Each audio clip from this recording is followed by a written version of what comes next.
francamente estamos casi preparadas, ¿no? Sí. Y yo os dejo con Cristina Macía, que es la traductora de Canción de Hielo y Fuego, que va a ser la encargada de presidir este panel sobre traducción, que está compuesto íntegramente por compañeros de la Facultad de Humanidades de la Universidad Pablo de Olavide. Pues, para empezar, muchas gracias por tenerme aquí, muchas gracias por pensar que puedo hacer algo relacionado con la universidad. Espero que esto se esté grabando. Mamá, estoy en la universidad, por fin.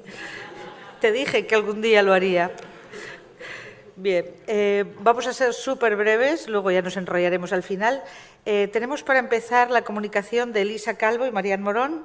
El título es Estudio de la recepción de la traducción audiovisual y literaria de la saga Juego de Tronos en España, una perspectiva traductológica.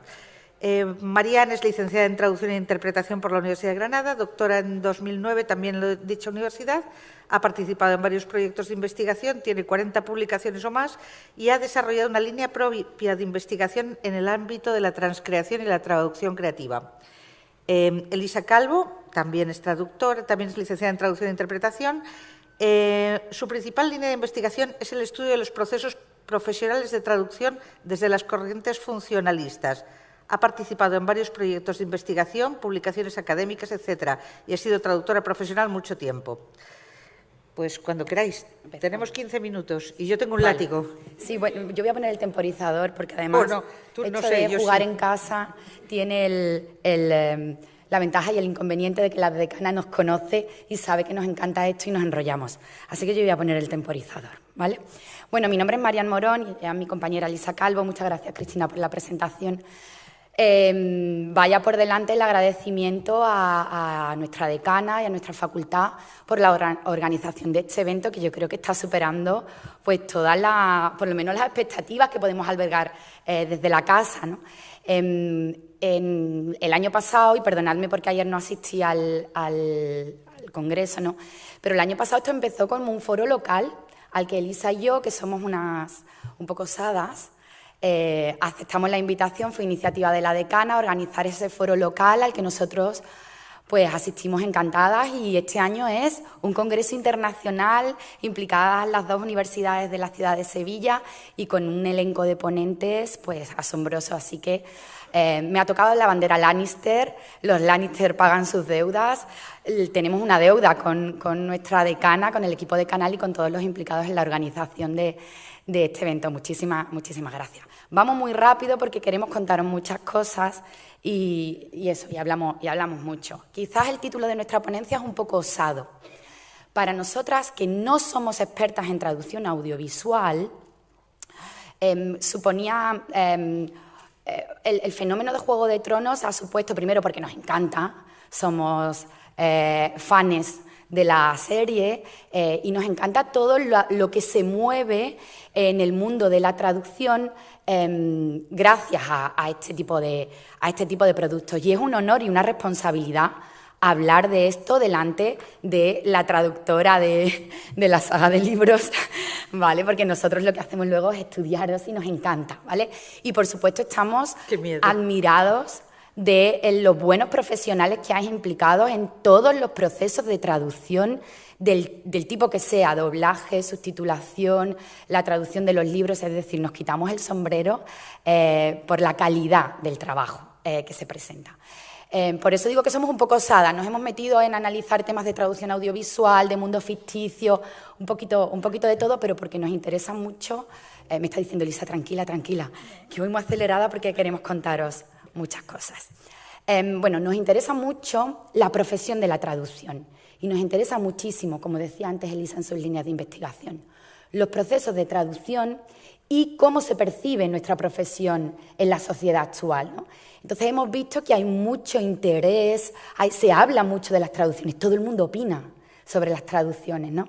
Y es ahí donde Elisa y yo dijimos, bueno, pues vamos a ver si podemos hacer un pilotaje de investigación en traducción audiovisual, que es un poco lo que queremos compartir con vosotros en esta sesión.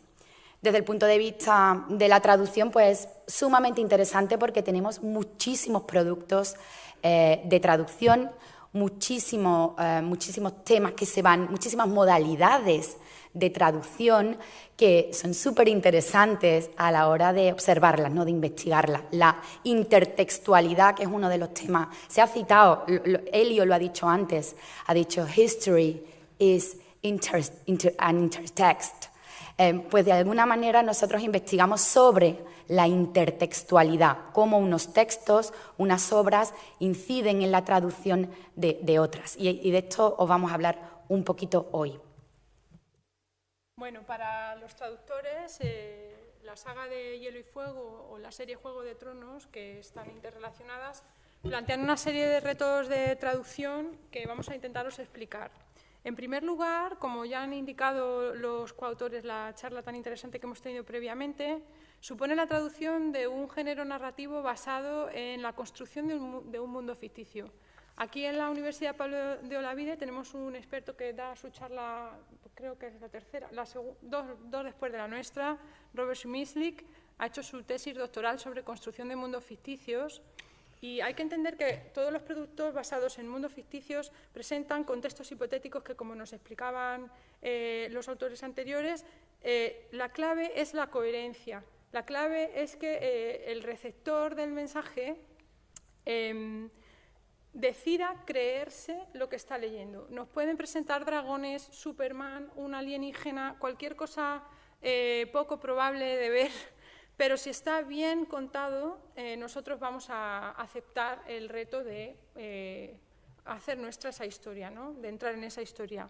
Hay un concepto que se acuñó en el siglo XIX y que en narratología ha tenido muchísimo peso, que es willing suspension of disbelief.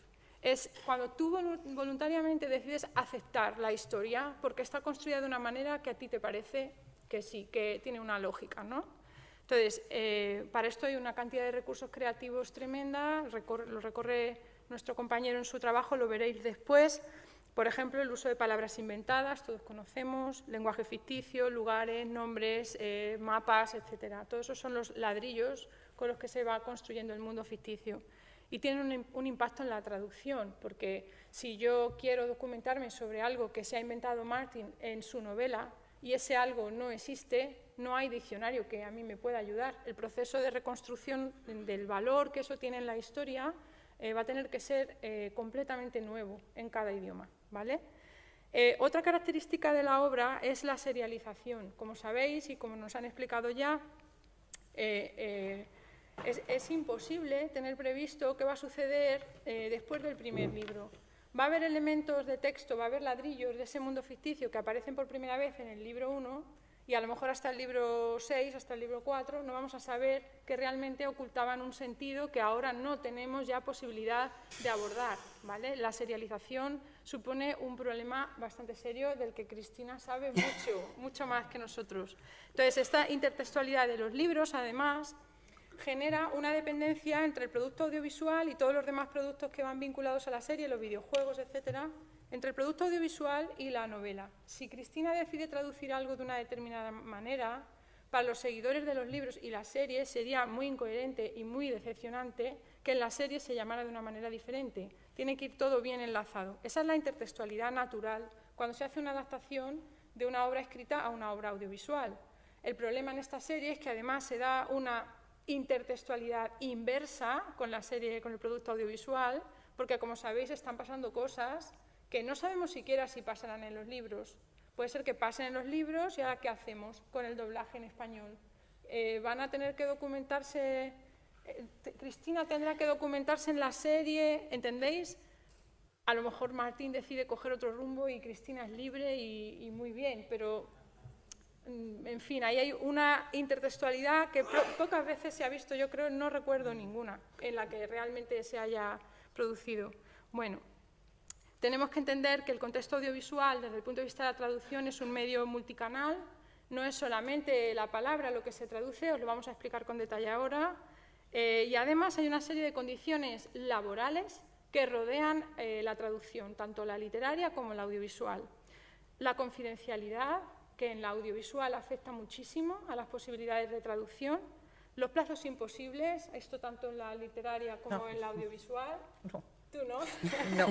Bueno, el yo tengo, perdón, te corto ahí, yo tengo la mejor editorial del mundo. Vale. Punto. En muchas ocasiones afecta a la literaria también. En el caso del audiovisual lo sabéis con claridad porque se emite con horas de diferencia y bueno, es un trabajo que es una auténtica barbaridad.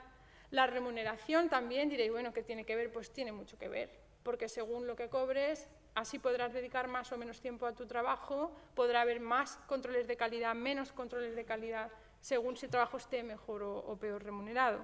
Y que existan una serie de controles de calidad que en este caso vamos a ver que existen y generalmente o prácticamente el 99,9% de las veces son muy efectivos, ¿vale? Bueno, estudios de recepción en traducción, rápidamente, está la parte teórica, no me voy a detener demasiado. Proceden de dos corrientes, una del análisis de audiencia en estudios de comunicación, perfil de las audiencias, ¿vale? El share y todas esas cosas, también relacionado con los libros, no solo con los productos audiovisuales o con los medios de comunicación en general. Y las teorías de recepción, que las tomamos de los estudios literarios y también de los estudios de comunicación, donde se analiza cuáles son las reacciones que tiene una audiencia desde una perspectiva cualitativa, etnográfica o cuantitativa, experimental. Hay distintas formas de hacerlo. Estas corrientes de análisis de la recepción de un producto cultural, tienen un reflejo en la traductología, que son los estudios de recepción de traducción.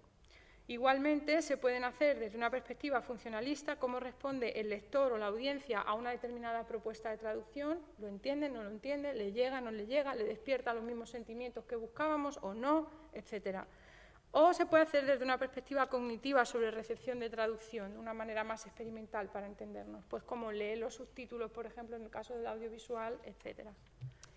Bueno, como vamos súper rápido, nos quedan 5 minutos, Elisa.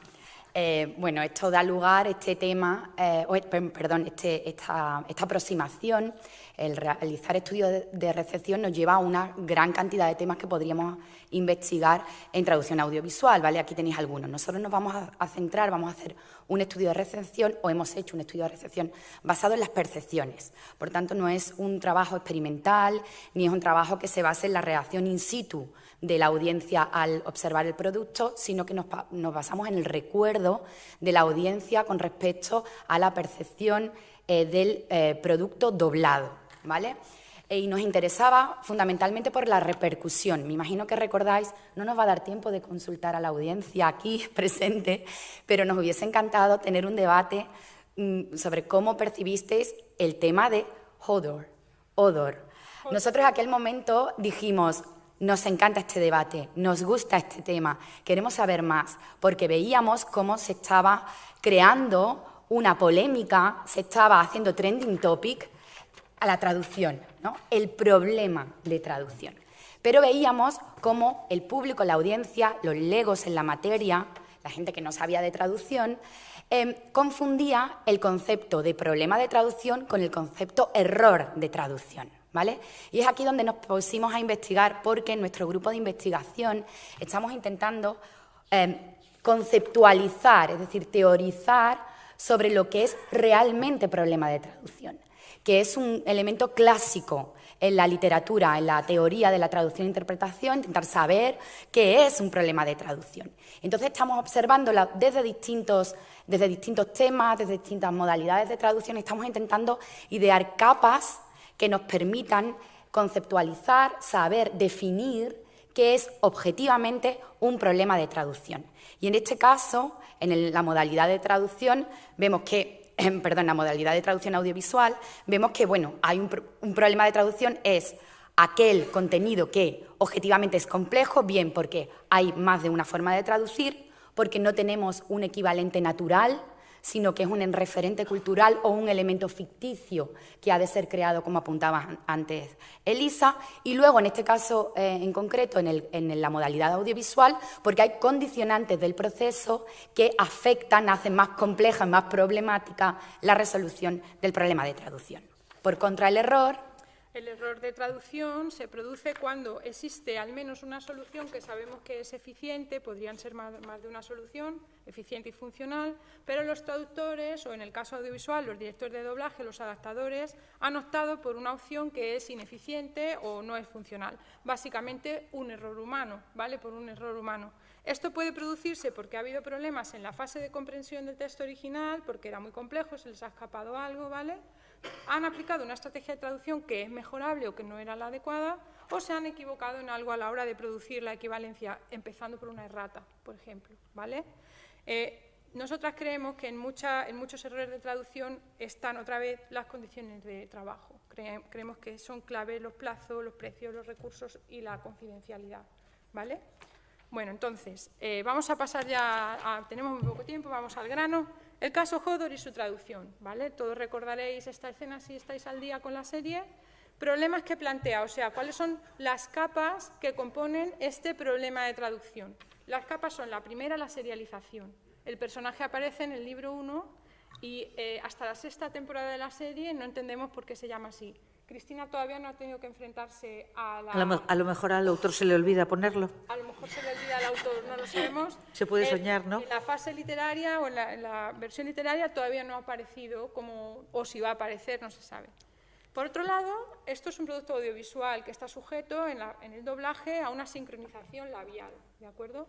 La escena no es fácil de doblar. ¿Por qué? Porque es un primer plano cerrado con un ángulo frontal, es decir, vemos la boca perfectamente, ¿de acuerdo?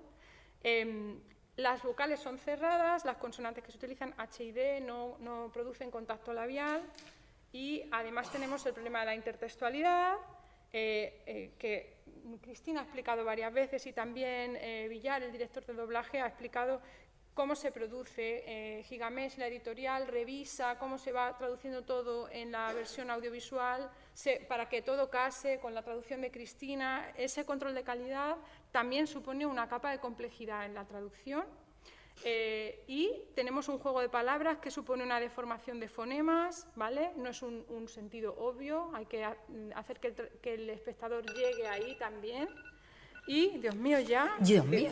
Rápido. Y Perdón. los plazos, las tarifas y la confidencialidad. ¿Voy rápido yo esta siguiente? Venga, tírale. Rápidamente, receptores diversos, muy importante el caso Hodor, 75.000 tweets en torno a Hodor, trending topic en junio de 2016, tanto en España como en México, innumerables debates en las redes, meme, etcétera, etcétera.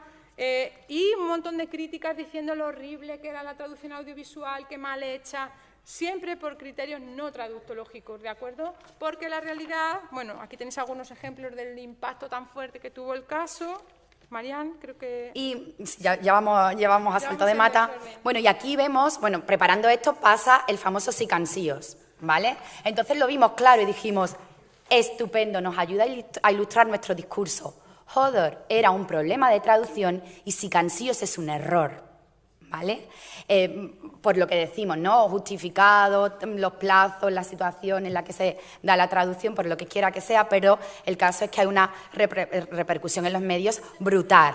El sí cansíos igual se ha hecho viral. A mí me encanta que incluso David Peterson, que es el autor del Valirio y el Dothraki en la serie, el lingüista especialista en lenguajes ficticios, ha oído esto y ha echado un cable a los dobladores españoles diciendo que el problema es que eso estaba en Valirio, en realidad, que la gente no lo ha entendido, pero que era un término Valirio acuñado por él. Fenomenal. Bueno, de todo esto a nosotros lo que nos interesa, de alguna manera, la visibilización que se hace de la profesión, que la gente conozca las condiciones en las que se trabaja. Y por eso hicimos este pequeño estudio de recepción al que contestaron 327 participantes, que difundimos por bola de nieve, es decir, mandamos el cuestionario y se fue circulando, tanto para traductores como no traductores. Nosotros queríamos saber cómo se percibía el doblaje de Hodor por personas que no sabían de traducción, ¿vale? Para ver si nuestra percepción inicial de que los traductores sabíamos lo que había detrás tenía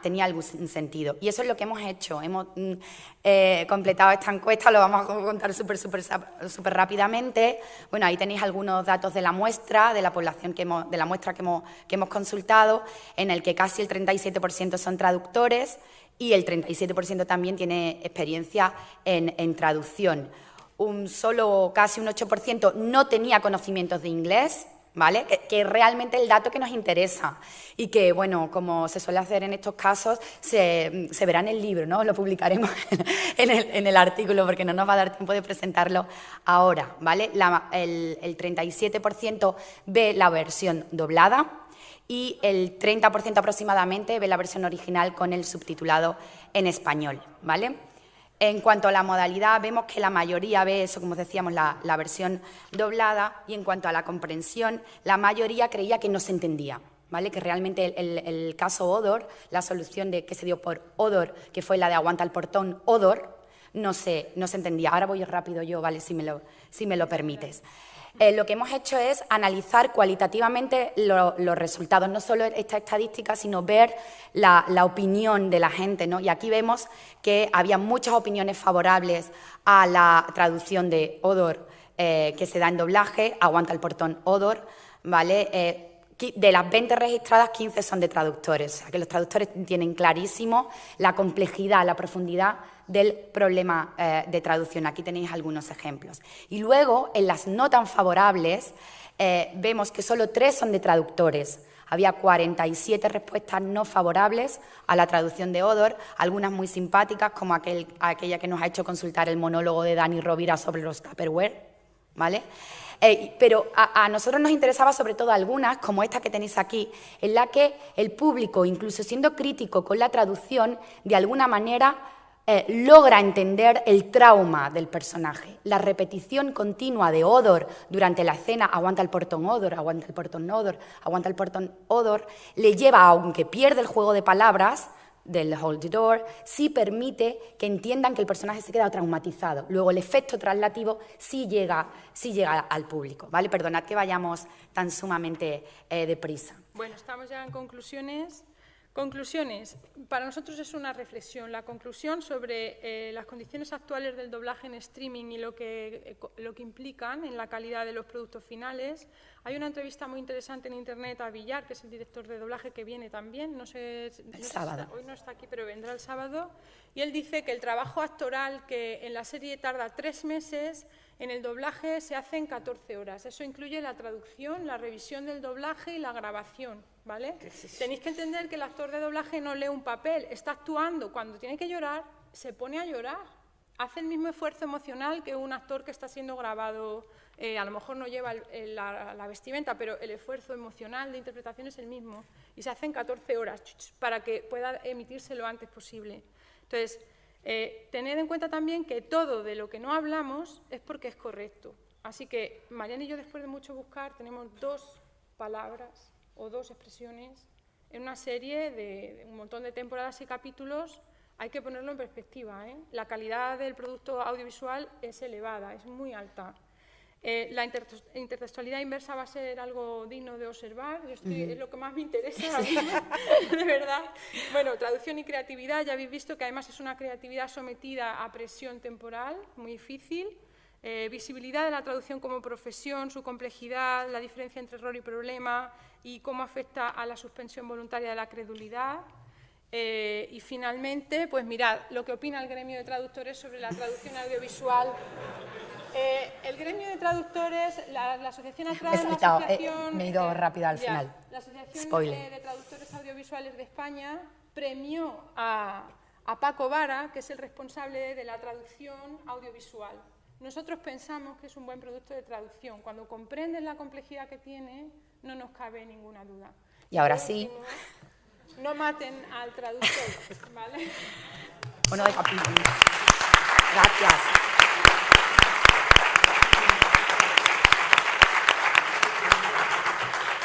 ¿Vienen ahora vuestras compañeras? ¿Las sustituís?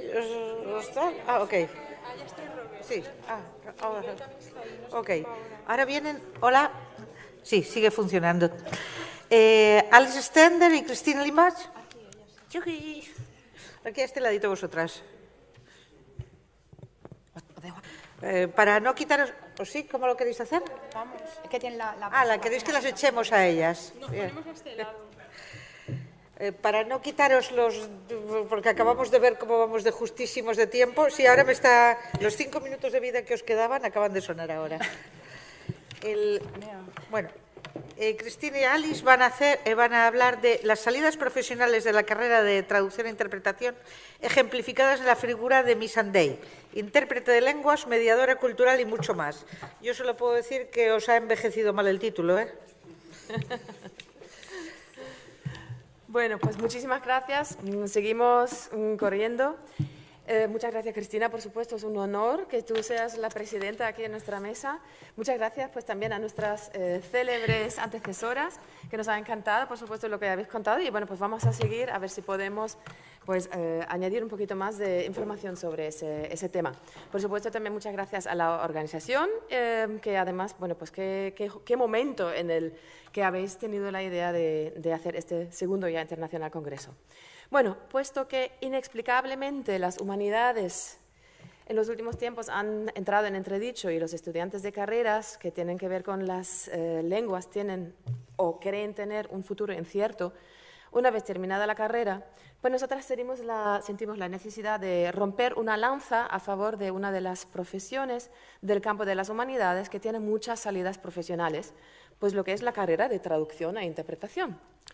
En la página de la Facultad de Humanidades de la Pablo de Olavide, donde estamos, aparece un amplio abanico de profesiones a las que capacita la carrera y con este telón de fondo hemos investigado los sitios web de las universidades españolas y alemanas, que son nuestras lenguas de trabajo, para saber, bueno, las que ofrecen el grado de traducción e interpretación, para saber cuáles son las salidas profesionales que proponen los demás. La Universidad de Granada, la Universidad de Comillas, Córdoba, Málaga, Germersheim, Heidelberg, bueno, un total de 16 universidades.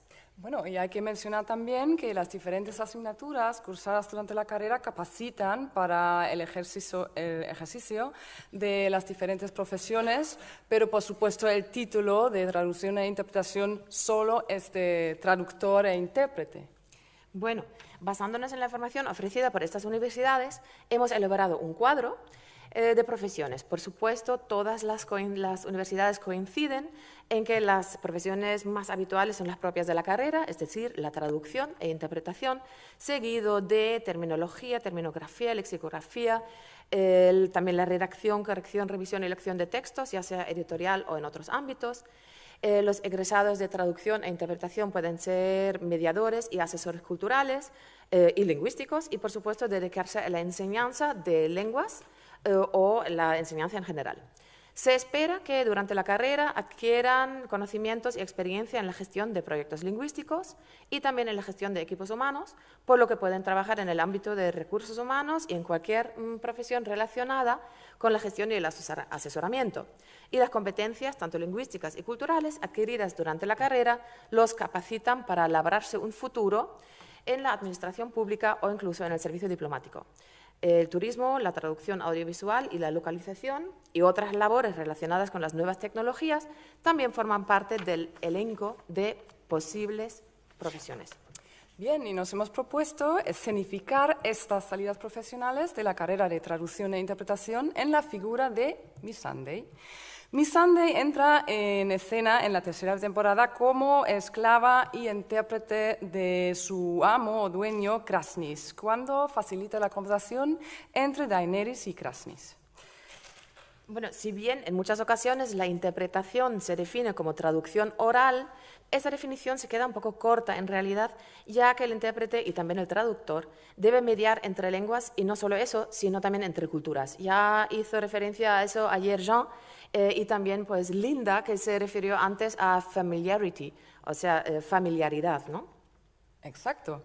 Y puesto que hay un carácter femenino en la serie del que hablamos también ya en el último congreso, en que analizamos la calidad de interpretación, pues hoy nos queremos dedicar a escenificar las diferentes salidas profesionales en nuestra protagonista, que además experimenta a lo largo de la serie un ascenso meteórico. Gracias a su valía profesional y personal, es de gran valor para la reina Daenerys. Bueno, Cristiana, vamos a ver entonces si Missandei, como intérprete que es, se adapta al perfil de egresada de traducción e interpretación y cuáles son las profesiones a las que ella se dedica en la serie, ¿no? Exacto, vamos a verlo. Pues la primera vez que las vemos, como ya hemos dicho, es en la interpretación que hace en la venta compraventa del ejército que tiene el Amot Krasnis en la tercera temporada. Entonces aquí la vemos interpretando o realizando una interpretación bilateral en el ámbito del comercio, de negocios, lo cual nos lleva a pensar que también es perfectamente capaz de trabajar en el comercio exterior.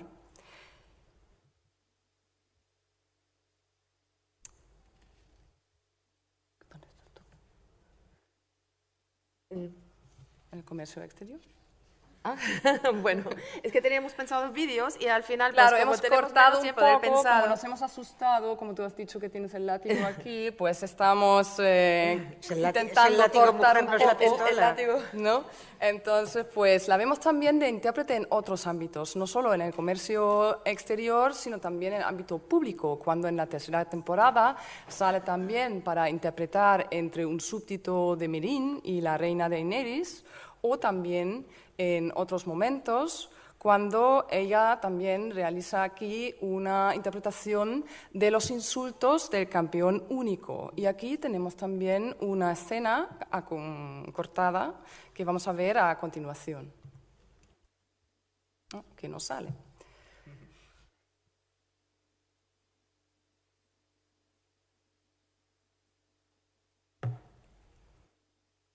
Esos son los efectos del directo. Claro, cuando lo probamos en nuestro ordenador, eso sale perfectamente. No pasa nada. Efectivamente, bueno, pues el campeón único insulta a la reina y su... No se ve, insulta a la reina y su séquito. Y desde luego es un mal trago para una intérprete, pues tener que interpretar pues, una situación como esta en la que pues, hay insultos, ¿no? De todas maneras, bueno, pues hay otras profesiones a las, que proponen las universidades y una de ellas es la de relaciones públicas, que el diccionario Webster define como la promoción de simpatía y buena voluntad entre una persona, empresa o institución y otras personas, acorto un poquito, mediante la distribución de material interpretativo, el desarrollo del intercambio amistoso y la evaluación de la reacción pública. Bueno, aquí vamos a hablar simultáneamente también de las relaciones internacionales. No siempre es fácil diferenciar entre una cosa y otra. Y además, pues consideramos que en Juego de Tronos casi todas las relaciones son internacionales. Entre la Isla del Hierro, Invernalia, los Siete Reinos, Dornia, los países de Ponente y más allá del muro, bueno. Pero además, pues se trata de una profesión alta, con una altísima empleabilidad para los egresados de traducción e interpretación. También trabaja en eso, ¿no? Sí, exacto, trabaja en eso también. La vemos aquí que presenta en varias ocasiones a la reina Daenerys, informa a los presentes sobre quién es la reina, nombra sus títulos, las acciones por las que se conoce a Daenerys, etc. Entonces, aquí la vemos también a Missandei cómo informa a los recién liberados esclavos a final de la tercera temporada de Meereen, donde le informa sobre la liberadora. Asimismo, también la podemos ver en la cuarta temporada, cuando presenta a su reina a los súbditos que vienen a verla en audiencias privadas. Y en cuanto a labores de representación, que también son propias de una persona que se dedica a relaciones públicas, podemos verle a Missandei en varias ocasiones. Por ejemplo, en la reapertura de las arenas de combate en la temporada 5, o también cuando está presente en la visita de los segundos hijos. También forma parte del comité de bienvenida, para así decirlo, junto con Tyrion Lannister, que reciben a Jon Nieve, que llega a verle a la reina en la séptima temporada. Aquí también teníamos el vídeo donde Tyrion Lannister presenta a Missandei como la asesora de más confianza de la reina, que lamentablemente ahora no podemos ver. Bueno. Íntimamente relacionado con las profesiones anteriores, o sea, las relaciones públicas e internacionales, está el servicio diplomático. Aquí utilizamos las palabras de Magua, de las que también se hace eco la Asociación Española de Diplomáticos, cuando afirma que ser diplomático es el arte de exponer la hostilidad con cortesía, la indiferencia con interés y la amistad con prudencia. Los diplomáticos deben ser expertos en relaciones internacionales y representan a su Estado u organismo frente a otros. Los estudiantes de la carrera de traducción e interpretación, de los cuales hay algunos aquí, estudian diversas teorías a lo largo de su carrera que hacen que sean perfectos para este tipo de actividad. Ya que el conocimiento de, por ejemplo, las máximas de Grice o de la teoría de la cortesía hace que sepan estar en cualquier situación, o al menos estén conscientes de que cada situación requiere un comportamiento específico. Ese conocimiento hace que puedan encajar tanto en el servicio diplomático como también en la administración pública. Pues veamos ahora algunos ejemplos de estas profesiones, ya que de hecho hemos encontrado varias escenas. Missandei demuestra una gran capacidad de relacionarse con otros dignatarios y su personalidad diplomática, pero también firme, hacen que ella entre en el círculo más íntimo de la reina Khaleesi.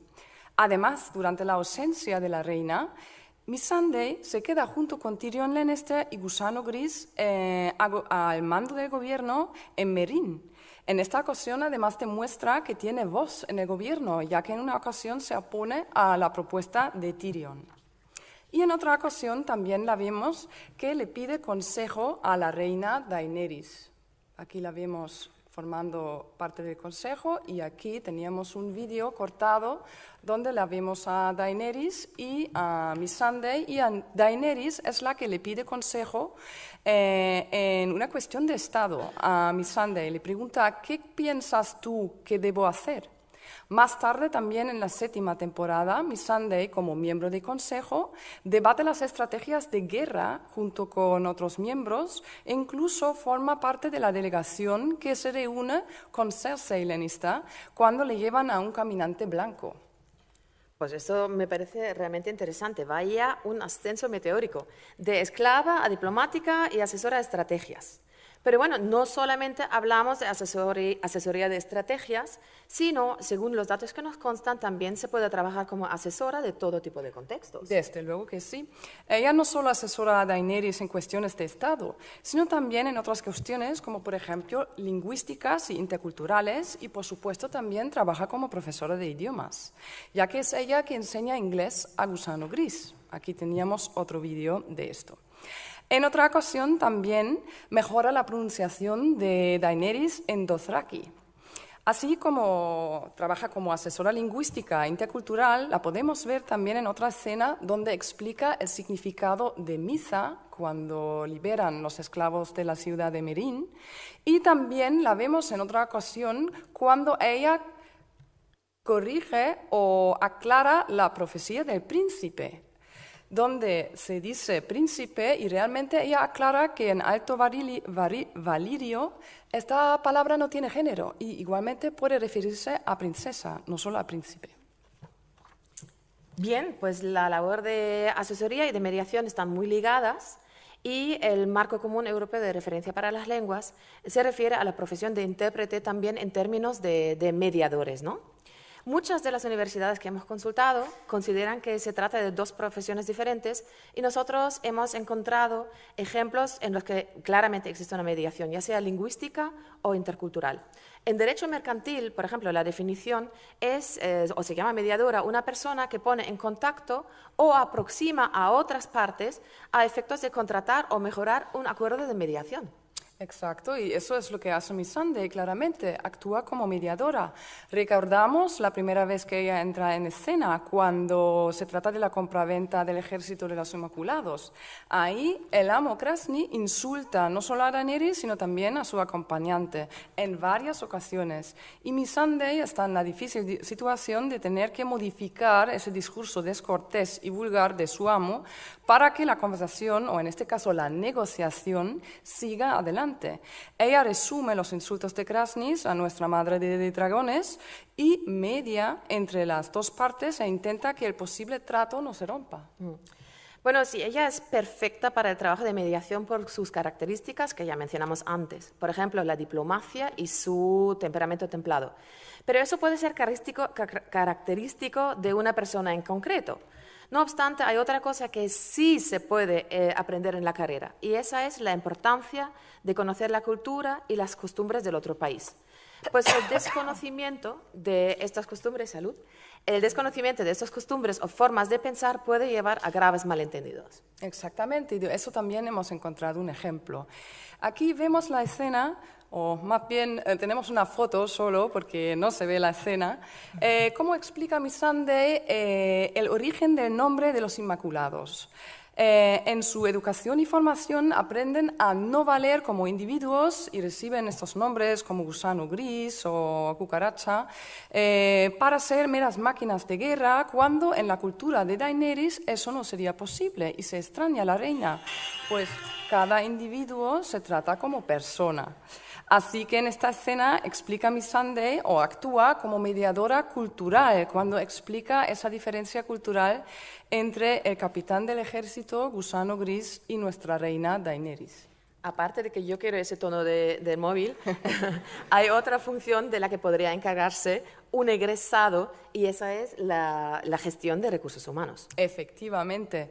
Missandei también se encarga de los recursos humanos y actúa, como podríamos llamarlo también, directora ejecutiva, ¿no?, de la empresa Reino de Daenerys. Reúne a los oficiales del ejército cuando la reina quiere hablar con ellos y también sigue siendo el conducto entre el ejército y la reina, como vemos más adelante en la temporada 7, cuando Missandei dice que todavía no hay noticias de los Inmaculados. Chicas, se os acabó el tiempo, o sea, pero como los demás se han pasado, Terminamos también. Ya, en un segundo. Bueno, sí, le damos el momento. Además, aparte de lo que ella pueda sentir por Gusano Gris, y sí, esa es la escena del primer beso, ella se encarga de curarlo cuando está herido y, bueno, pues también se puede considerar cuidar a uno de los empleados. Bueno, para concluir, tras las investigaciones iniciales que nos llevaron a elaborar una lista de las salidas profesionales de la carrera de traducción e interpretación, hemos podido comprobar que efectivamente Missandei, como intérprete que es, cumple perfectamente con el perfil de egresada, y además nosotras como profesoras de diversas asignaturas opinamos que nuestros estudiantes, dependiendo del perfil y de los intereses de cada uno, por supuesto, pueden ejercer estas profesiones también, evidentemente en un entorno un poquito más moderno.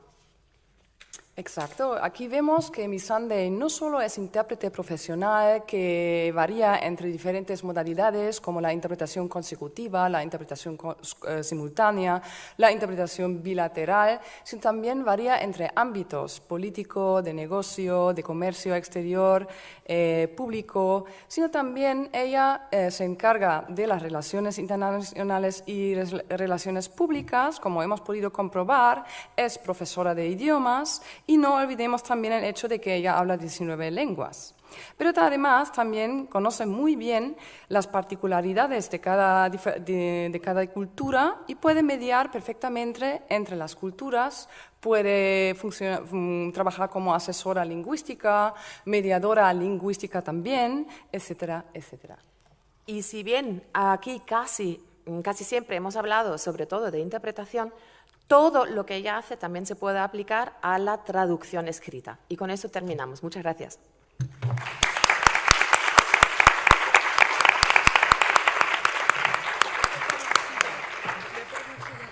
Cabe señalar que no es una carrera típica la que tiene, ¿eh? O sea, no vaya a ser que luego vuestros alumnos salgan con unas esperanzas un poco desmedidas.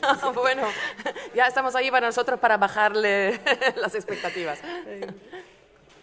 Tenemos la última comunicación de la tarde. Robert Szymiński. Hola. Ah, vale, aquí. Hola, Robert. Yo soy Cristina. Qué miedo. Licenciado y doctor en traducción, investiga la construcción de mundos ficticios en traducción, ha diseñado un modelo teórico y metodológico de análisis de problemas de traducción marcados por la evocación de mundos ficticios. Ha trabajado como traductor profesional y fue Premio Nacional de Traducción Francisco Ayala. ¡Guau! 15 minutos. Muy bien, vale. Entonces hasta el 17, voy a intentar hacer lo más corto posible. Estas son las causas que me hacen reafirmarme en mi rebelión ante la dictadura de los PowerPoint, porque es lo que no funcionan, y los odio a muerte, así que así lo vamos a hacer un poquitín más analógico que me gusta a mí. Muy bien. Bueno, primero, pregunta introductoria. Levantarme la mano, porfa, encuesta rápida. ¿Quién no ha visto todos los capítulos de la última temporada? Hay minoría importante, pero voy a intentar aplicar el protocolo anti-spoiler lo más que pueda. Vamos a ver, los que han emitido. Bueno, aquí no sé si hay alguien con información privilegiada. Puede ser. Yo, porque es el coautor de Martin y se niega por principio a ver la serie. Pues ya está. Vamos a ver. La ponencia mía pues está enfocada sobre todo al concepto que exploré yo en diversos trabajos míos, sobre todo la tesis doctoral, que es el concepto de mundo ficticio. Luego lo apliqué a lo que son predominantemente los géneros principales en los que suele realizarse, esto lo explicaré un poquitillo más a fondo posteriormente, en lo que suele establecerse una distancia más notable entre lo que podemos detectar nosotros como mundo real, aunque en la literatura disponible se ve que esa etiqueta no es al 100% adecuada, ya lo explicaré también después por qué, y determinadas cuestiones de, o sea, un alejamiento entre lo que nosotros como receptores y los propios autores podemos detectar como la realidad directamente perceptible y lo que se intenta crear en un medio narrativo. Para que nos ubiquemos, voy a intentar utilizar la menor cantidad posible de terminología narratológica y cuestiones de esto, lo voy a intentar explicar lo más antes de andar por casa posible. Vamos a ver, lo principal. Tenemos una narración, tenemos una obra, me da igual el formato, si es una obra literaria, audiovisual, un cómic, una novela gráfica, me da exactamente igual. La cuestión es que toda narración, todo acto de contar una historia requiere un entorno, un contexto, unos cimientos para localizar tanto a los personajes como los diferentes acontecimientos que se pretende relatar dentro de ellos.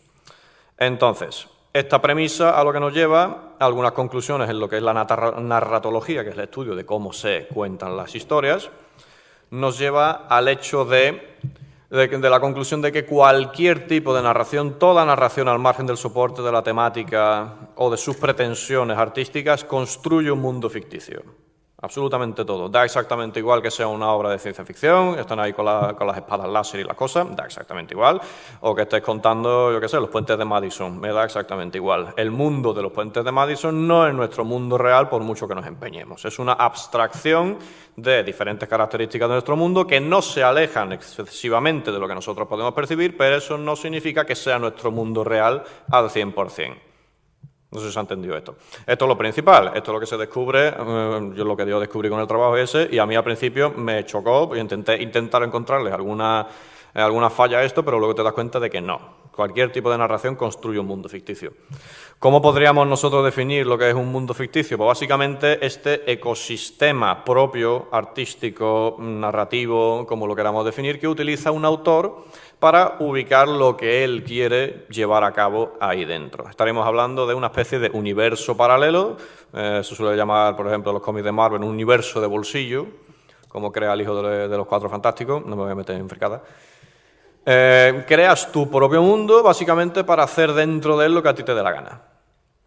Que básicamente lo que hacen los narradores. Entonces, estas son algunas de las dos premisas más importantes con las que me encontré yo. Que toda narración necesita un mundo ficticio y que luego los mundos ficticios pueden adoptar múltiples facetas dependiendo ya de lo que queramos hacer con ellos. Tanto desde el punto de vista de los personajes que queramos ubicar en ellos, la trama que queramos relatar dentro de ellos y, por supuesto, el grado de alejamiento que queramos establecer entre lo que nosotros percibimos como, tanto como autores o como receptores y lo que ocurre dentro de este universo aparte en un momento dado.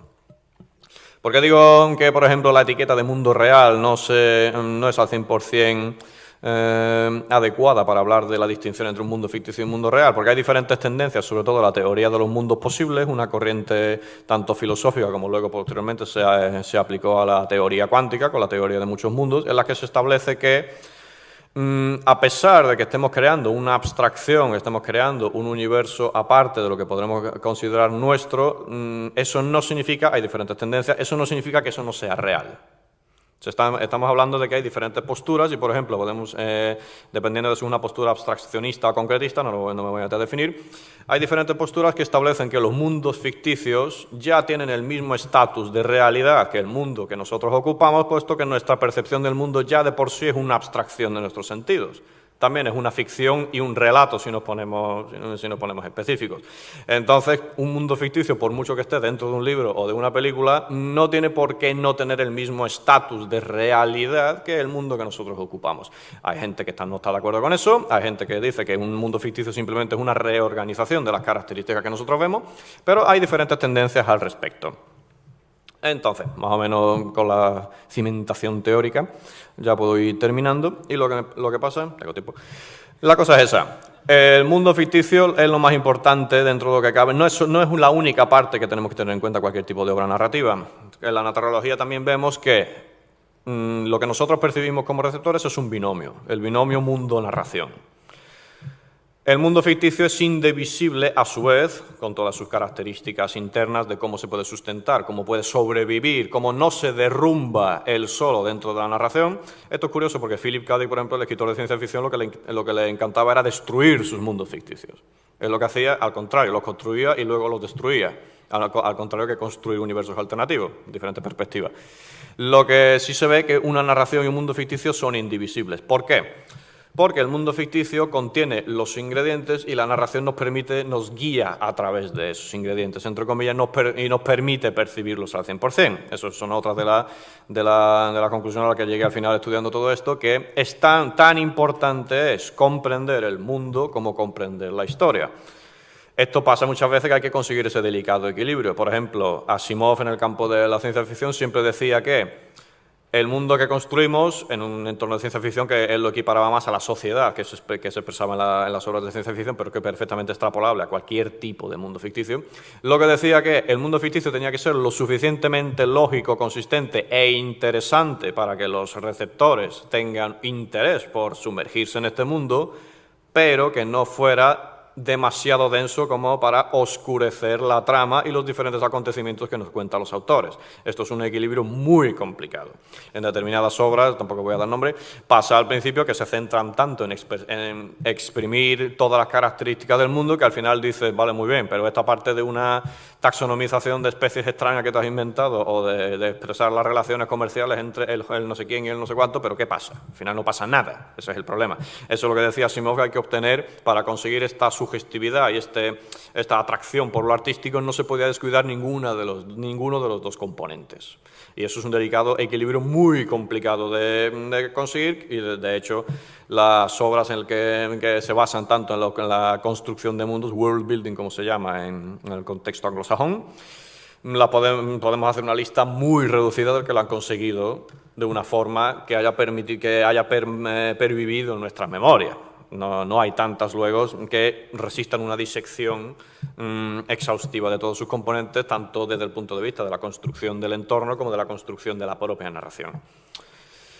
Hablando de esto, muy interesante fue sobre la construcción del mundo. A mí, porque me fascina siempre en las obras. Yo soy desde chiquitillo lector de ciencia ficción, de fantasía, el realismo también, aunque de vez en cuando siempre a mí me gusta irme por cosas extrañas y escapar a universos raros y cosas así, siempre lo he tenido desde pequeñito. Y la cosa es esa, a mí siempre me fascina, y esto ya aquí engancho con Juego de Tronos, siempre me fascina el tratamiento de la magia en las obras de fantasía. Ahora mismo la magia, sobre todo desde la irrupción de las historias fantásticas en el medio audiovisual, tanto películas, series de televisión y videojuegos sobre todo, o incluso juegos de rol, lo que sea, la magia se ha convertido en un espectáculo de fuegos y luces. Un momentillo de ahí, un tío con sombrero puntiagudo disparando rayos. Básicamente a eso lo podemos reducir la magia en un momento dado. Y a este respecto leí una entrevista muy interesante de Martin, que fue a la proyección que se estrenó la semana pasada, incluso esta semana creo que fue, al biopic, a la obra autobiográfica, a la película autobiográfica sobre Tolkien, que la estrenaron hace poco. Él fue allí, se hizo una mesa redonda y dijo algunas conclusiones bastante interesantes, sobre todo lo de la magia, porque la magia en los mundos de fantasía especialmente es un componente fundamental de los mundos ficticios. Es lo que en muchas ocasiones marca la diferencia entre estas realidades ficticias con respecto a la que podemos ocupar nosotros mismos. Y Tolkien, por ejemplo, sí decía que ahí sí tenía un paralelismo clarísimo con Tolkien, puesto que, al margen de lo que puede pasar en alguna de las historias de fantasía, no es tan descarada, pero no es tan obvia la magia. Es lo que intentó, como Tolkien, mantener un sentido de la magia sutil. Sí hay magia, a pesar de que las primeras temporadas al principio dice, ¿y la magia dónde está? Sí está. Lo que pasa es que está escondida, está oculta, y es lo que quería mantener una especie de misticismo con respecto a la magia. Tenía un sentido más místico que se puede relacionar con Star Wars en un momento dado, el sentido místico de la fuerza y toda esta cosa. Que lo que intentó simplemente es que ese halo extraño siempre se mantuviera en un segundo plano hasta que tuviera que entrar en escena. Lo mismo pasa con Tolkien muchas veces. Gandalf no es el prototipo de mago como tal que podemos encontrar en sobre todo las películas. Peter Jackson lo hizo muy bien. No es el típico mago simplemente que tiene el sombrero puntiagudo y con su vara mágica empieza a quemar orcos así porque sí, porque se aburre. En un momento dado, y a mí me parece eso muy interesante desde el punto de vista de Martin.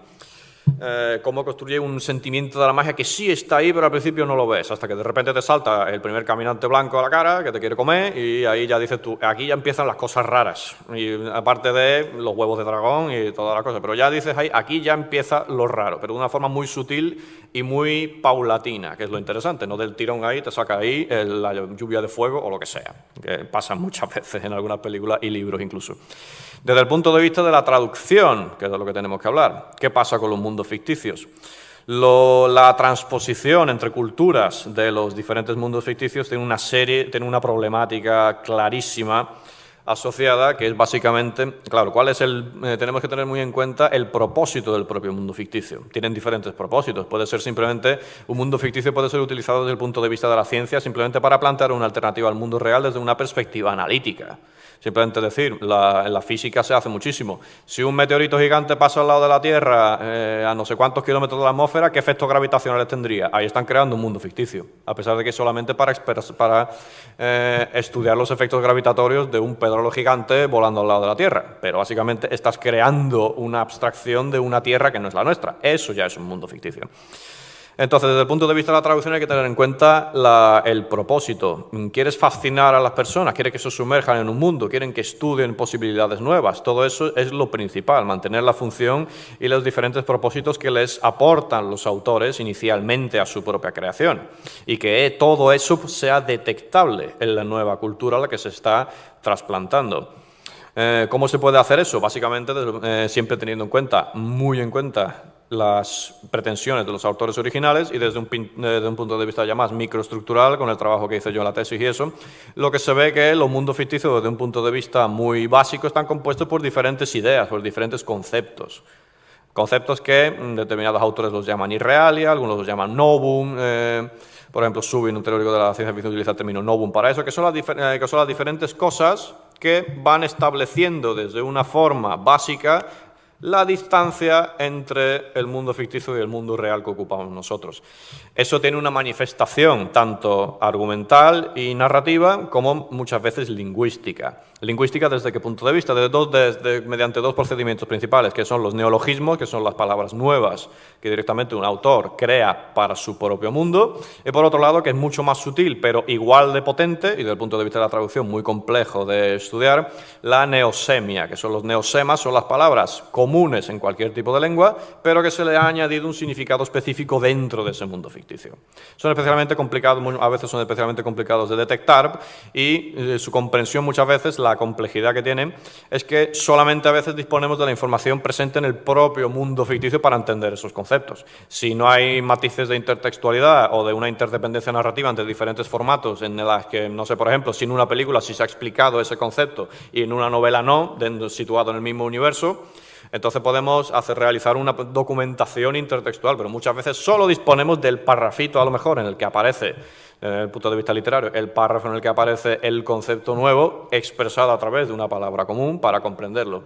Ese tipo de cosas, en el caso de Martin, la neología es bastante abundante. Ahí tenemos a los caminantes blancos, tenemos Winterfell, directamente ya. Desde el punto de vista de un mundo ficticio también tenemos las propias denominaciones que tenemos para Westeros, para Essos, para el Narrow Sea, el Mar Angosto, que se utilizan como conceptos para establecer la geografía del mundo ficticio.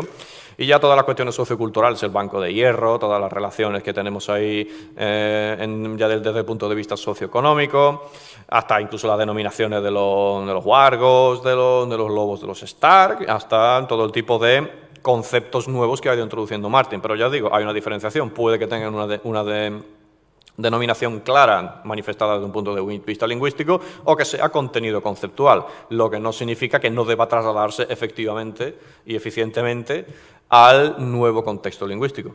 Entras en los 5 minutos de gracia. Vámonos. Concluyendo, qué gerundio.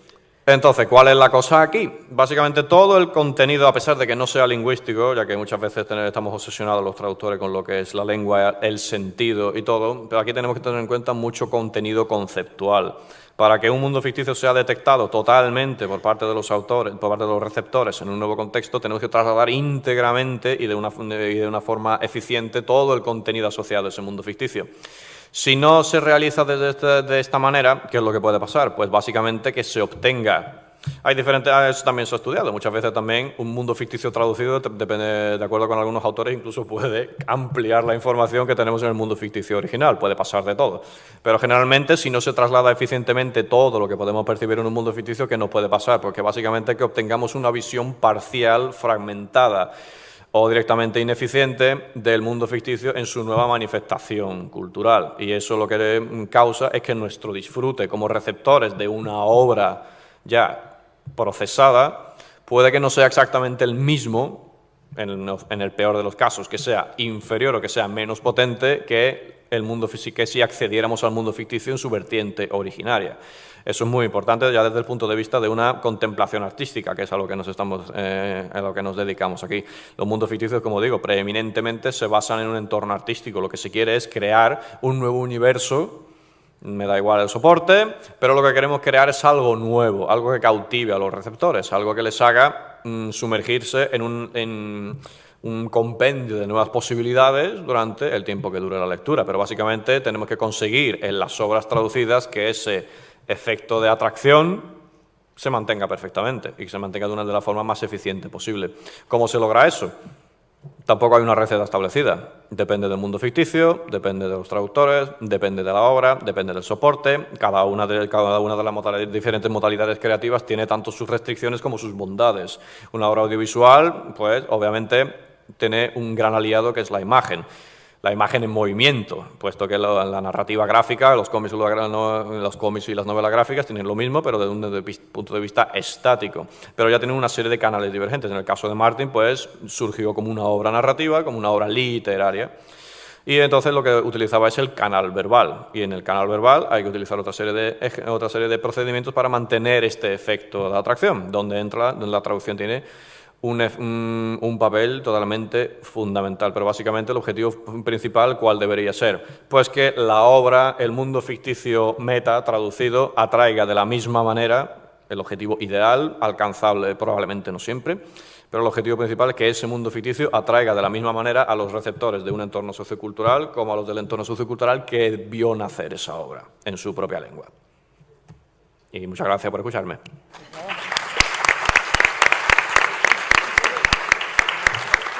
¿Quién manda aquí? ¿Tenemos tiempo para preguntitas o nos comemos al siguiente? ¿Hay alguien con cara de autoridad? Nadie. Sí, pues sale, preguntad. No, yo no iba a preguntar, era... Sí. ¿Alguien puede pasar un micrófono para allá? Uy, ese micrófono no otro. No sé si los que estamos aquí tenemos preguntas para ti, que eso es... Eso con la cerveza.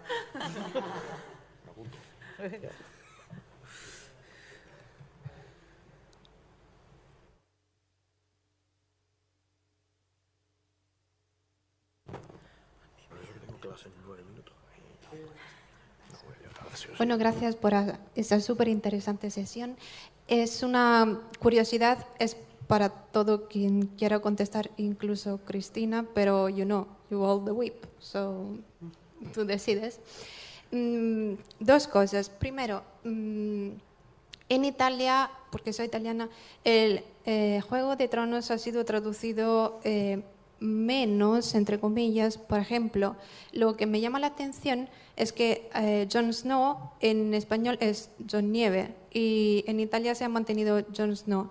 Y en general he notado que en español la tendencia es a traducir mucho más. Y eso me preguntaba por qué y os remató la pregunta.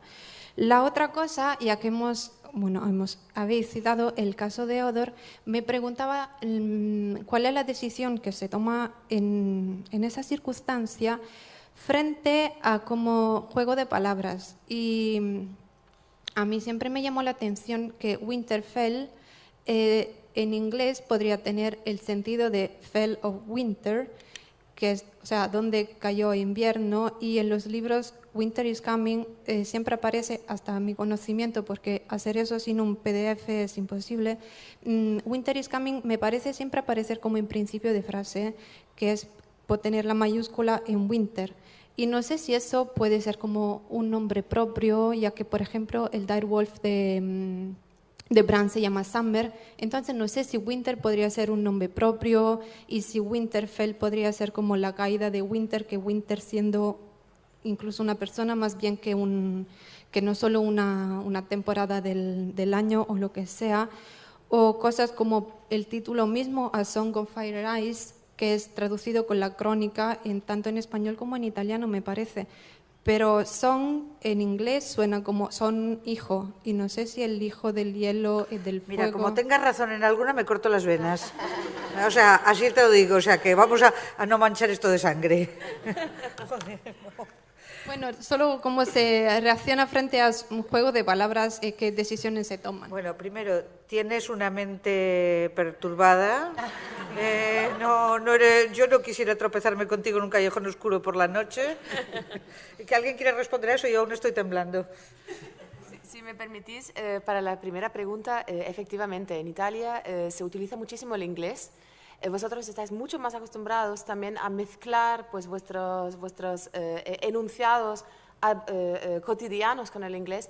Nosotros aquí además tenemos una institución normativa que es la Real Academia Española, y en España siempre se tiende a traducir y a introducir los términos de manera que se puedan que sean españoles, como por ejemplo computer, que en todo el mundo se llama computer y aquí se llama ordenador. Creo que en el caso de la novela no tiene, o sea, estoy de acuerdo con Alice, pero creo que los ejemplos que tú has puesto no tienen que ver con la Real Academia, sino que a lo mejor los podríamos vincular con la pequeña encuesta no válida, no experimental que os hemos traído. Ahí podéis ver que casi un 70% de las audiencias de la serie ven la serie o doblada o con subtítulos en español. Y yo creo que una de las razones puede ser que en España tenemos esa tendencia a domesticar. Algunos de los ejemplos que has puesto es Cristina quien mejor te puede explicar. Por ejemplo, lo de Jon Snow es una decisión creativa del traductor, entiendo, por lo que sé que Cristina ha contado otras veces. A ver, la parte más sencilla es, ¿el idioma oficial de Westeros, de Poniente, es el inglés? ¿Se habla inglés en Poniente? Que yo sepa, no. Por lo tanto, cuando hay un nombre común para todos los bastardos según la zona de donde vienen, y ese nombre tiene que ver con la geografía y el clima de esa zona, están mares, están ríos, está piedra y está nieve. Dejarlo en inglés me parece un atentado. De todas maneras, hay un montón de gente que quería que dejara todos los nombres en inglés. Coincide con la gente que habla en inglés y lee en inglés y que no se va a leer los libros en español, se los quiere leer en inglés, diciendo, ¿tú por qué le tocas las narices a los que no leen inglés, chico? Deja tranquilo. Y en mi opinión, traducimos poco porque los apellidos se han respetado, los apellidos no de los bastardos, se han dejado como en el original, y a mí eso me toca bastante las narices. Esto fue una discusión creativa en Gigamés, la editorial española de Canción de Hielo y Fuego. Hay mucha discusión de esta, mucha. Se discute mucho. Ahí habla todo el mundo. Yo, conforme te escuchaba, estaba pensando precisamente en lo que comentaban Elio y Lisa y lo que acaba de comentar Robert. Yo creo que el motivo de la traducción, tal como es concebida aquí en España por el equipo de traducción, por Cristina, tiene que ver con la construcción del mundo ficticio en español. ¿Vale? Entonces, son una serie de decisiones creativas orientadas a reconstruir ese mundo ficticio. La explicación que te ha dado Cristina, yo la estaba escuchando y decía, claro, tiene sentido lo que nos estaba contando Robert. Estás reconstruyendo está volviendo a idear ese mundo. Ella ha preguntado qué idioma se habla, qué materiales hay, está pensando en reproducir el mundo. Que a mí me parece que es lo bonito y lo difícil, sumamente difícil. De nuevo, me quito el sombrero, no es de punta el mío, no es de, como decía antes, pero me quito el sombrero por la calidad del trabajo de reconstrucción de ese mundo ficticio.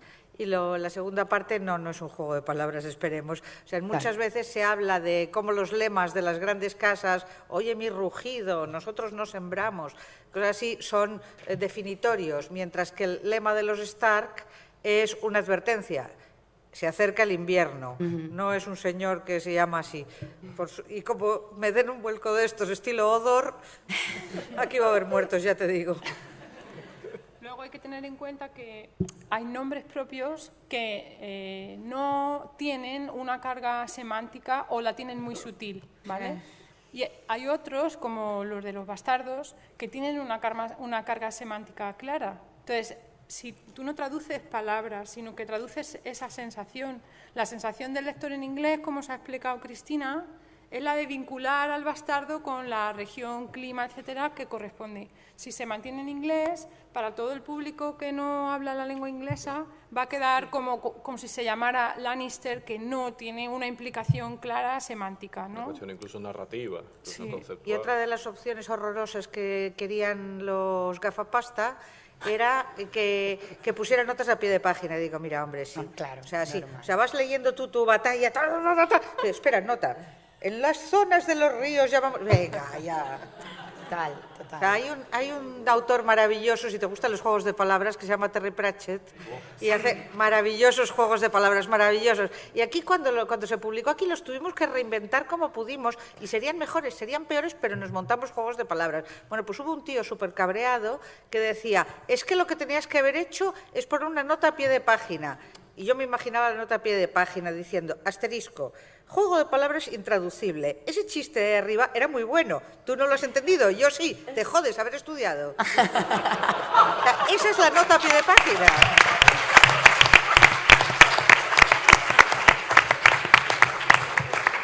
Yo creo que casi todos los traductores que tienen una formación, digamos, funcionalista o una visión funcionalista de la traducción, opinan que la nota del traductor para una obra de ocio, para entendernos, no una obra de estudio, que eso es otra cosa, para una obra de ocio, la nota del traductor es un delito. Es el fracaso Debería del estar traductor. incluido en el Código Penal, de verdad. Sí, Porque tiene que ver con todo lo que han dicho Elisa y Elio, con lo que ha dicho Robert y con lo que hemos dicho nosotros, lo que se ha dicho aquí. La clave de esta obra, ¿cuál es? Que el receptor se sumerja en la historia. Yo siempre pongo de ejemplo en clase, en una de las traducciones de la trilogía Millennium, que estás ahí, le mata, no le mata, un montón de intriga, asesinatos, no sé qué, y de repente está ella siendo perseguida por no sé quién, y hay una sola nota del traductor en ese volumen así. Hay una sola nota del traductor. Y es para explicar las siglas de una sadomasoquista, no sé qué, no sé cuánto, unas siglas de sadomasoquismo, no sé qué. ¿Tú te crees que es el momento, de verdad? Es que tiene mucho es el que ver. momento de desviarme de lo que está sucediendo para explicarme la sigla. No podías haber puesto, está vinculado en una trama sadomasoquista. Tengo la información que necesito, no me hace falta leer una nota sobre la sigla.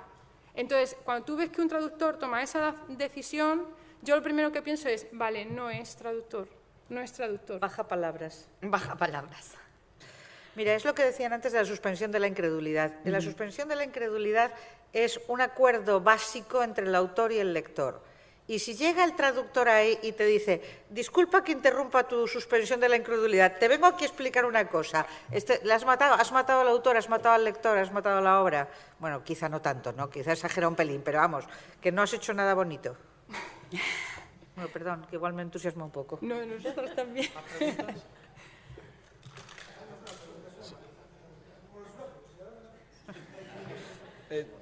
Sí, bueno, estaba él antes.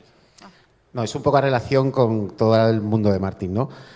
Tenemos en cuenta que empezó siendo una obra de hace 10 años, la profesión de traducción siempre ha sido una profesión muy invisible y muy poco valorada. ¿creéis que está relacionado esta visibilización que ahora sí empieza a haber de la traducción o cosas como habéis nombrado, ¿no? Que de repente el hold the door sea un tema de Estado, ¿no? Y todas estas cosas. ¿Veis palpable esa relación entre la visibilidad que tienen ahora los traductores y la obra de Martin? Yo creo que ha sido un regalo para los traductores. Que tanta gente se ponga a hablar del sí cansíos. A nosotros, por ejemplo, nos ha dado un micrófono para explicar lo poco que cobra un traductor, lo poco que cobra un doblador, lo mal hecho que se hace eso en 14 horas, un trabajo que un actor de verdad tardaría meses en preparar y meses en grabar, y es un regalo. Es un regalo tener la oportunidad de explicarlo. En tu entorno más próximo, de verdad, yo recuerdo el típico cuñado que tengo, que me manda un WhatsApp, tenemos que hablar, y digo, lo veo venir. Y me llega y me dice, ¿qué te parece lo del hold the door? ¿Qué te parece? Y digo, espérate. Y entonces yo le explico, y claro, se quedó alucinado, dice, ¿de verdad esto es así? Digo, claro, o sea, tener la oportunidad de que entiendan la profundidad y la complejidad del trabajo y de visibilizar a la profesión, como ahora con el Sí cansíos, a mí me parece, como dice Lisa, un regalo, es una oportunidad. Sí, pero es que lo bueno es que precisamente que les dejan el micrófono a los profesionales para hablar de repente sobre el tema. Y hay una cosa que hay que señalar. O sea, dice 14 horas para hacerlo, 14 horas, pero vamos a ponerlas en contexto esas 14 horas. O sea, no sé cuántos millones de dólares para la producción, no sé cuántos meses para el rodaje. Ese capítulo concretamente 55 días para rodar la batalla, 55 puñeteros días para rodar la batalla. El guionista, ¿cuántos meses tuvo para hacerlo? El director, todo el mundo estuvo meses, por no hablar de probablemente pensando en ello años, para hacer ese episodio. ¡Ey, tradúcelo en 14 horas, que tenemos prisa, que hay prisa! En la oscuridad, viendo simplemente la boca, solo en la sala de doblaje, cuando decía antes Elisa, que decía, estás haciendo la obra de teatro, ¿no? Y cuentan los actores de doblaje que están solos en el estudio de doblaje, que doblan solos y montan después. Con el actor de doblaje, y lo que ellos están viendo en pantalla no es la escena que nosotros vemos, porque por motivos de confidencialidad, para que no haya copias ilegales del capítulo antes de tiempo y todo eso, lo que manda la productora es una versión capada en donde tú solamente ves el hueco de la boca. Entonces tú no ves alrededor si están matando a alguien, si se están dando un beso, cuánta gente hay, oyes ruido, no sabes por qué, y tú con esa información y un papel donde pone unas palabras, tienes que acertar en la intensidad emocional del momento. Para lo que solamente tienes además a este director de doblaje, que ya lo conoceréis, es fantástico y tiene un montón de experiencia, y si cerráis los ojos van a pasar un montón de actores por vuestra mente porque también es doblador. Entonces, él es el único que puede decir, vale, de acuerdo, cometieron un error con Sí cansíos, sí, y Exacto. De verdad, un error en esas condiciones. Un monumento es lo que se merece. Claro. Vale, no, lo mío venía un poco al hilo que ha comentado antes y al tema de traducir Jon Snow, Jon Nieve, cómo dejarlo. Yo lo traigo al ámbito profesional. Yo soy profesor en la Universidad del País Vasco y doy las clases en euskera. Y yo tengo el problema por una parte de qué hacer con los, porque yo doy clases de historia, qué hago con los nombres de los autores latinos y de los autores griegos, que por normativa, en español tenemos la RAE, nosotros tenemos Euskaltzaindia, que es algo relativamente nuevo, que tiene 50 años, y claro, a mí me obligan a decir Cicerón con 2 zetas y yo me niego. Entonces, claro, hasta cierto punto con los autores latinos es fácil, pongo Quíquero en latín y no me pueden decir nada, pero llego a los griegos. Y claro, Genofonte o cualquier otro, pues lo tengo que poner en euskera. Y en euskera tenemos que, entre comillas, traducirlo todo menos la V. Y os podéis imaginar que salen unos palabras que en eso casi prefiero dejarlos en el idioma original. Ya, bueno. Repito que, bueno, me lo he traído al ámbito profesional. Todo el mérito a la traducción, yo me he leído en inglés y en castellano. Entonces, es el problema de tener que establecer una norma. Yo entiendo, también entiendo a los que dijeron en euskera lo traducimos, también los entiendo, te lo juro. El problema es que las normas vas a encontrarte con unos pedruscos así en el camino. O sea, yo, con las primeras novelas que luego se corrigió, yo traducía todos los apellidos. Todos los apellidos de la saga estaban traducidos, todos. O sea, me niego a que haya un señor que se llama Highgarden cuando eso es un palabra inglés, bueno, 2 palabras ingleses. Me niego. Bueno, pues claro, luego había otro que se llamaba Webb, W-E-B-B, y su símbolo era una araña. Entonces, ¿qué haces ahí? Y entonces empezamos a tirar del hilo, bueno, claro, una tragedia sin precedentes. Al final los apellidos volvieron a quedar en original bajo protesta, ¿eh?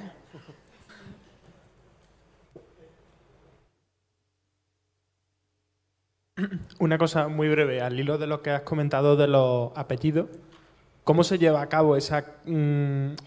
Porque no llego a entender si es traducción de los apellidos que hacen referencia a un término común en inglés o si también se refiere a una castellanización de los apellidos ingleses que aparecen en Juego de Tronos o como... No, lo de la castellanizar a mí por lo menos no me gusta mucho. Y solamente se traducen ahora los apellidos de los bastardos. Solamente los apellidos de los bastardos. Personalmente hubiera querido que se tradujeran todos los apellidos que tengan significados. Eso personalmente es lo que hubiera querido. Pero claro, había zonas grises. Y entonces aquí mi jefe dijo que zonas grises ni una. Y pegó un hachazo que todavía me duele. Sí, estamos. Bueno, fue una buena decisión, estamos hablando de ello, luego hay polémica y hay debate. No sé. Pues hay una cerveza por ahí, ¿no? Gracias a todos. ¿Alguna otra? No, creo que no.